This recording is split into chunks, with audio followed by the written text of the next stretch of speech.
64 Rainbow Road. Before I talk about this final track, I need to paint a picture. I'll start by simply asking what a Rainbow Road is supposed to be. What are the first things you think about when you think about Rainbow Road? In my head at least, it represents the final challenge of a Mario Kart game, an abstract and ethereal feeling that connects the player to this experience on a personal level. Let's focus on that first bit, of it being the final challenge.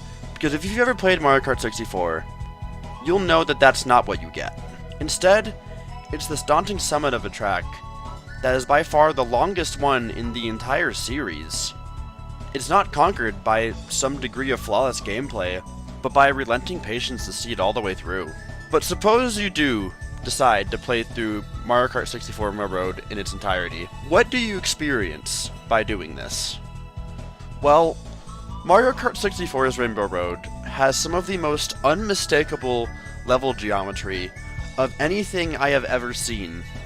Despite the unreasonably long length, every single section has a specific iconography that is truly unforgettable and unmistakable with anything that's ever been in Mario Kart before or since. It has an unmistakable identity.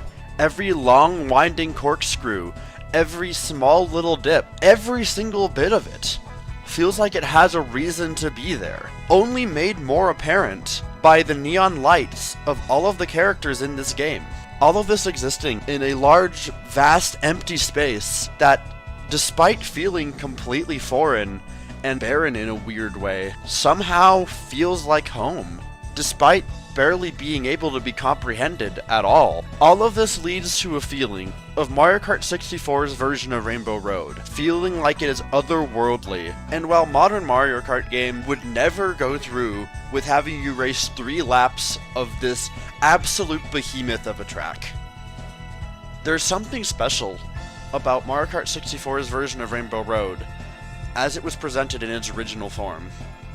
So, despite the fact that Mario Kart 64's version doesn't follow the same conventions that we expect a Rainbow Road to follow in modern day, it still feels emblematic of the entire package it comes along with in Mario Kart 64 as a whole. Okay, so I've kept your attention through all this.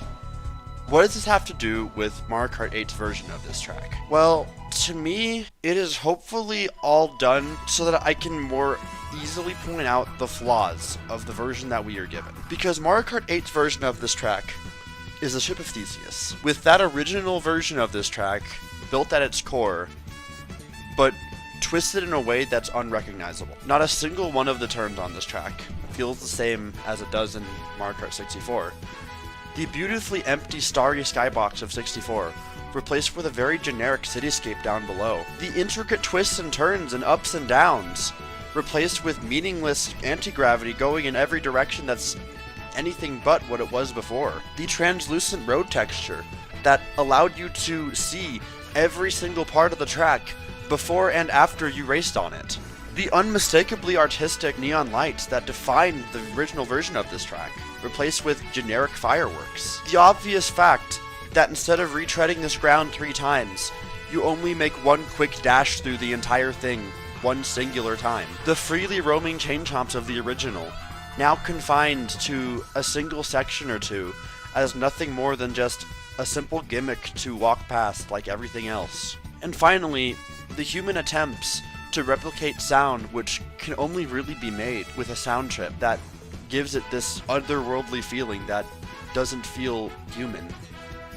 They took what was once a 6-minute introspective journey and streamlined it into what is now one of the shortest Mario Kart tracks ever, and one in which getting hit by a singular item feels like it's the end of your race. I bring all of this up not to criticize this track for being too simple or unlike the other Rainbow Roads, but for failing to capture the magic of what made the original version of this track so special. And obviously, I'm not trying to say that they should make this a 6-minute track like it was in the original N64 version. No, but I think that in their efforts to try to redefine this track, they lost sight of what makes this track what it is. There were ways to modernize this version of Rainbow Road without completely stripping it of everything that is its identity. And for proof of that, all you need to do is look at the fan-made version of this track that's in Mario Kart Wii. What we're left with feels like a shallow imitation of the special journey that Mario Kart 64 takes you on. And when forced into the context of an online lobby, it just is this prayer to be the one person who gets left alone to allow you to have your coveted front run where no one can touch you. Because once you're 30 seconds in, you are halfway done with the track. And because of that, it just devolves into this game of don't get hit, motherfucker, and you win. All of this stripping all of the meaning that Mario Kart 64's version of this track has to offer, where, like it or not, you're settling in for the long haul to slowly make your way through this behemoth, to now being this mad dash to get in first and to stay there for the first 30 seconds of the race. To say this track doesn't live up to my expectations is an understatement. And while I can recognize the musical talent that is behind the remix of this version, whenever this track comes up in an online lobby, I am more eager for the race to be over than I am for it to begin. And while a lot of people may feel that way about the original version, the fact that I feel this way without appreciating anything that I did from the original version says everything that I need to know. If you love this track, all I can do is apologize that I don't feel the same way. But to me, a Rainbow Road needs to be a little bit more than just a road where you go. And you'll know when we get there.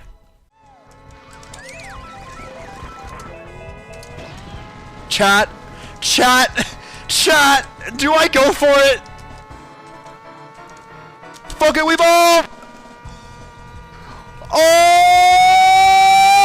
Yeah! I didn't even use the mushroom! I didn't even use the mushroom, it didn't detect my input! Oh my god!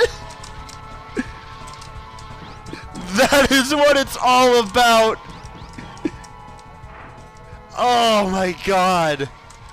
That is the magic of N64 Rainbow Road. Truly.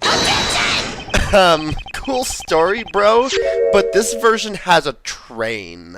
And I don't care! There are 3 tracks that does the whole train thing better than this one!